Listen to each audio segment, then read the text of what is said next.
amis, aujourd'hui je vais vous présenter une moitié et une histoire. Parce que hier j'ai pas raconté, alors je vais vous raconter 2 histoires. La première c'est l'autre moitié qui s'appelle le pignon voyageur et l'autre c'est Léon le patron suite et fin. Je ne savais pas, il a Léon le patron suite et fin parce que il est derrière.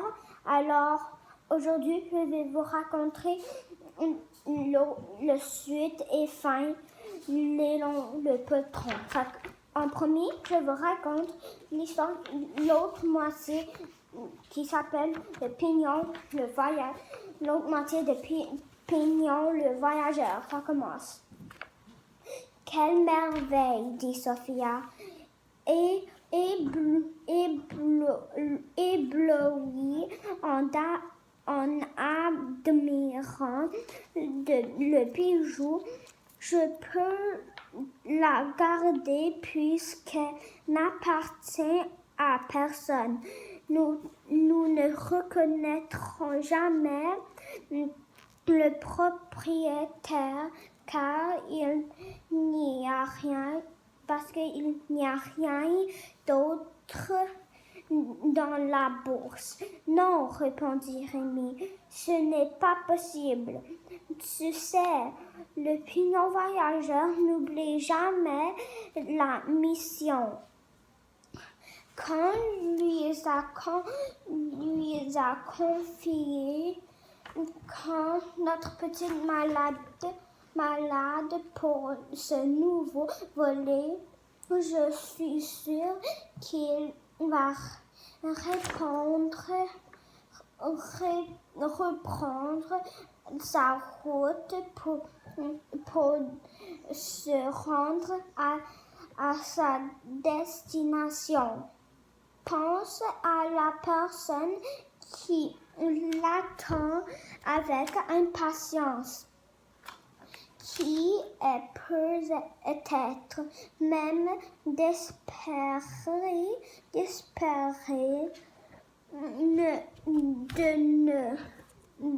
de ne pas voir arriver l'oiseau et qui croit que la bague est perdue à jamais. Tu as raison, dit Sophia, avec une pointe de regret dans la voix, essayant simplement de le guérir très vite. Alors, tous les jours qui suivirent, Sophie ne pouvait s'empêcher d'inventer les histoires et plus fabuleuses autour de la bague. Un jour, elle était persuadée que le pignon venait de déjouer et pièges de toutes sortes pour arriver jusqu'à son but avant d'être blessé. Par ceux qui convoitant le bijou, en outre, elle s'imaginait qu'un prince d'Inde amoureux d'une princesse d'Europe, mais qui n'osait pas le lui dire,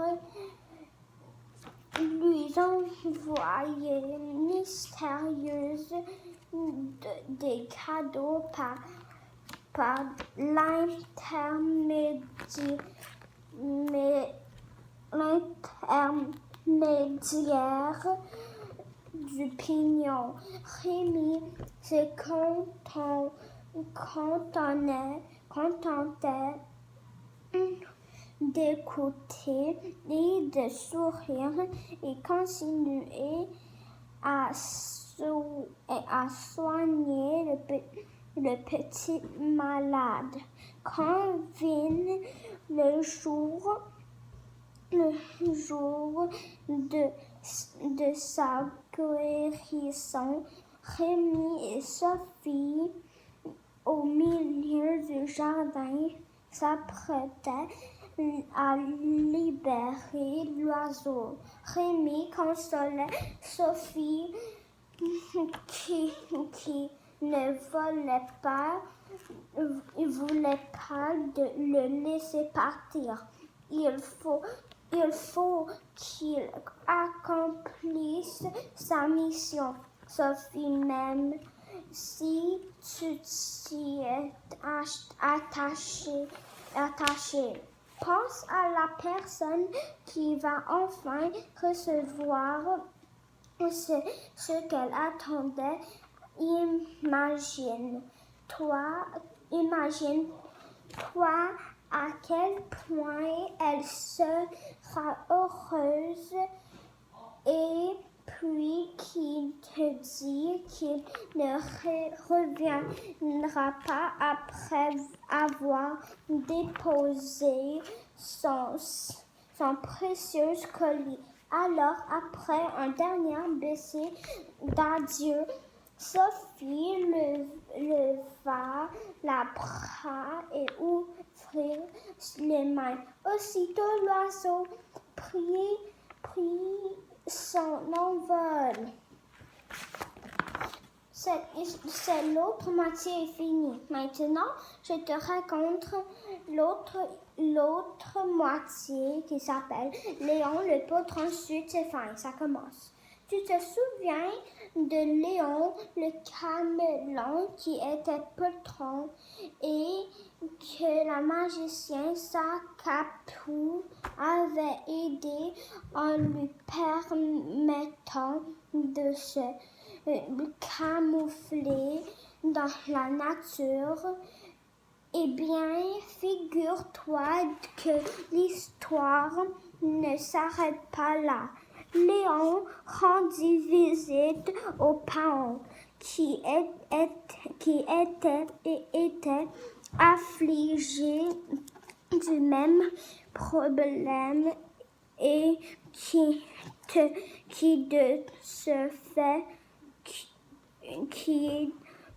ce fait ne sortait que la nuit, car les plumes noires lui permettaient de passer inaperçu. Dans l'obscurité, il lui proposa ses services. J'ai bien observé les faits et gasté de Sacapou. Je vais pouvoir refaire la même chose et résoudre son problème. Pouvoir refaire la même chose et résoudre son problème. Tu peux me faire confiance, Léon. Léon commença à s'affairer autour d'une marmite qui faisait office de chaudron. Bientôt, une fumée grise échappa de Léon.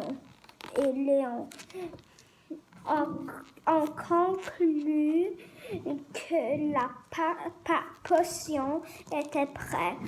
Il la fit boire au paon.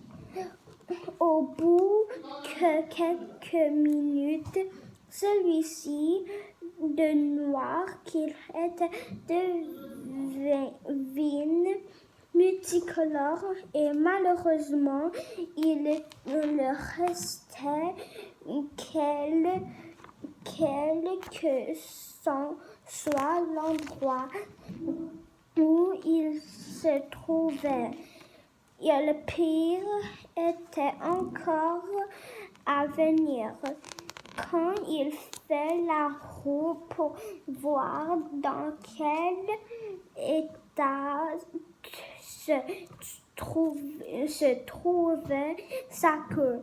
Il constata avec horreur les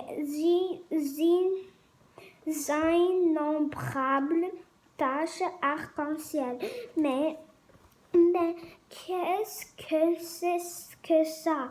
Je suis tout bariolé. Même la nuit, je vais me faire repérer au moindre mouvement. Ne t'inquiète pas, dit Léon, les yeux tout ronds. Je vais appeler Sacapou qui va tout arranger. Mais Sacapou, parce qu'il était tombé, alors je continue. Mais Sacapou était retiré dans un monastère et il était définitivement injoignable. Ivre